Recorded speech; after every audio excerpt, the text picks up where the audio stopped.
കൂട്ടുകാരെ, ഇന്ന് നമുക്ക് കരിയേപ്പില കൃഷി ചെയ്യണത് എങ്ങനെയെന്ന് നോക്കാം.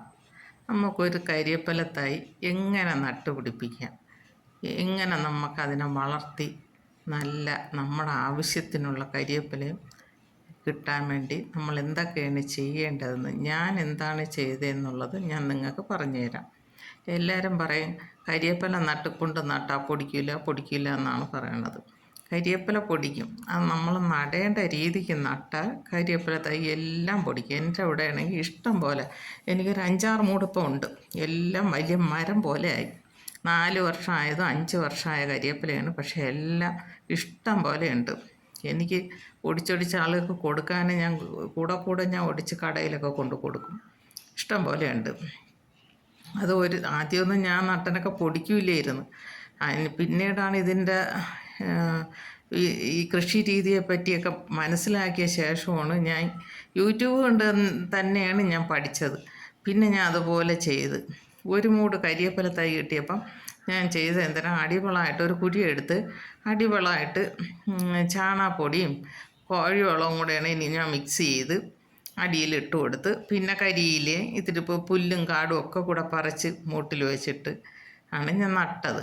പൊടിച്ച് ഇത്തിരി പൊങ്ങി വന്നപ്പം തന്നെ ഒരു 1/2 മീറ്റർ പൊക്കം ആയപ്പോഴേ എൻ്റെ കൊണ്ട അങ്ങ് നുള്ളുമ്പോൾ 4 ശിഖരമായിട്ട് അത് പൊടിച്ച് വരും. വീണ്ടും അത് കുറച്ച് കവരം വരുമ്പം വീണ്ടും നുള്ളി ഇട്ട് കൊടുക്കണം. അപ്പോഴങ്ങനെ ആകുമ്പോഴത്തേക്കും നല്ല കവരം ശരിക്ക് കാണും. എനിക്ക് ഇപ്പോഴും ഞാൻ കാണിക്കുന്ന ഈ കരിവേപ്പിലാണെങ്കിൽ എനിക്ക് തമിഴ്നാട്ടിൽ നിന്നാണ് ഒരു തൈ കിട്ടിയത്. അത് ഇഷ്ടം പോലെ തൈ പൊടിച്ച് കയറണ ഒരു കരിവേപ്പിലയാണ്. മറ്റുള്ളതൊക്കെ ആണെങ്കിൽ കുരു ഇട്ട് പൊടിപ്പിച്ചത് അതിൻ്റെ മൂട്ടിൽ തൈ കിളിർത്ത് വരില്ല. അപ്പോൾ നമ്മൾ അരി ഇട്ടാലേ അത് പൊടിച്ച് വരുള്ളൂ. അതാണ് ആ ഐറ്റം. ഇത് മൂട് എവിടെയെല്ലാം വേര് പോകണോ അവിടെ എല്ലാം പൊട്ടി വരണ കരിവേപ്പിലയാണ്. ഇഷ്ടം പോലെ ഓരോരുത്തർ ചോദിക്കണേ വെട്ടിയെടുക്കുമ്പോൾ ഒരു 25 തൈ അതിൽ കാണും. അങ്ങനെ ആളുകൾക്ക് കൊടുക്കാൻ കഴിയും. ഇഷ്ടം പോലെ പൊടിച്ച് കയറും. അതാണ് ഈ കരിവേപ്പിലയുടെ പ്രത്യേകത. പിന്നെ കുരു ഇടണതാണെങ്കിൽ അതിൻ്റെ അരി തന്നെ നമ്മൾ പഴുത്ത് വരുമ്പോൾ എടുത്തിട്ടാലേ നമുക്കൊരു തൈ കിട്ടുള്ളൂ. അല്ലാതെ തൈ എടുക്കാൻ പറ്റില്ല. ഈ എന്നെ ഇഷ്ടം പോലെ കണ്ടില്ലേ, എത്ര കരിവേപ്പില വയ്ക്കണമെന്ന്.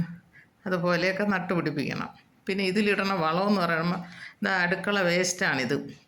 അടുക്കളയിലുള്ള ഈ കഞ്ഞിവെള്ളം, കാടിവെള്ളം, പിന്നെ മലക്കറി അരിയണ വേസ്റ്റുകൾ എല്ലാം ഞാൻ ഇട്ട് വെച്ചിരുന്ന് ഒരു ദിവസം പുളിപ്പിച്ചിട്ട് അതാണ് ഞാൻ ഒഴിച്ചു കൊടുക്കണം. മീൻ കഴുകിയ വെള്ളവും എല്ലാം വേസ്റ്റ് വെള്ളവും കൂടെ ഇട്ടാണ് അതാണ് ഇതിൻ്റെയൊക്കെ മൂടുകളിൽ ഒഴിച്ചു കൊടുക്കണം. എല്ലാവരും ഇതുപോലെയൊക്കെ ചെയ്യണം.